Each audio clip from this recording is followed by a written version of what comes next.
একবার রহিম বাড়ি ফিরে দেখে উঠোনে বসে তার মা ডিম ভাজছে। সেই দেখে তার ডিম খেতে খুব ইচ্ছা হলো এবং সে তার মাকে বলল, মা একটু ডিম দেবে? তো তার মা তখন বলল, তুই একটু বস, আমি দিচ্ছি। ও বাবা, এদিকে দেখা গেল তার মা তাকে ডিম না দিয়ে নিজেই খেয়ে নিল। তখন সে মনের দুঃখে মাকে আর কিছু না বলতে পেরে চলে গেল জঙ্গলের মধ্যে। জঙ্গলে গিয়ে সে দেখলো একটা পাখি সানগ্লাস পরে চিল করছে। তখন সে পাখিকে জিজ্ঞাসা করলো, পাখি পাখি তোমার নাম কি? পাখি বলল, নামটি আমার টুনি, খাই তাই বগল বাজাই, তাই রে নাই রে নাই নাই নাই নাই। এই বলে আবারও পাখি নাচতে শুরু করলো।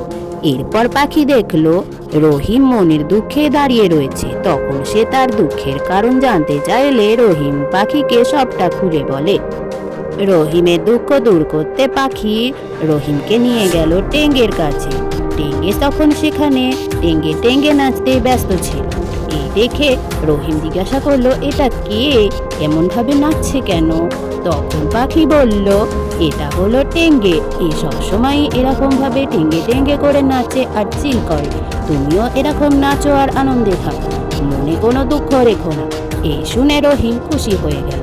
তারপর তারা সেখান থেকে চলে এলো অন্য আরেকটা জঙ্গলের দিকে। সেখানে এসে রহিমের খুব গরম লাগছিল, তাই সে বলল, আমি একটু আইসক্রিম খাবো। তখন টুনি জাদু করে সেখানে আইসক্রিম নিয়ে চলে এলো। আইসক্রিম খেয়ে রহিম খুব খুশি হয়ে গেল।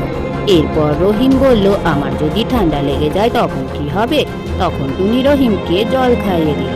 তারপর সে মনের সমস্ত দুঃখ ভুলে গিয়ে বাড়ি চলে গেল।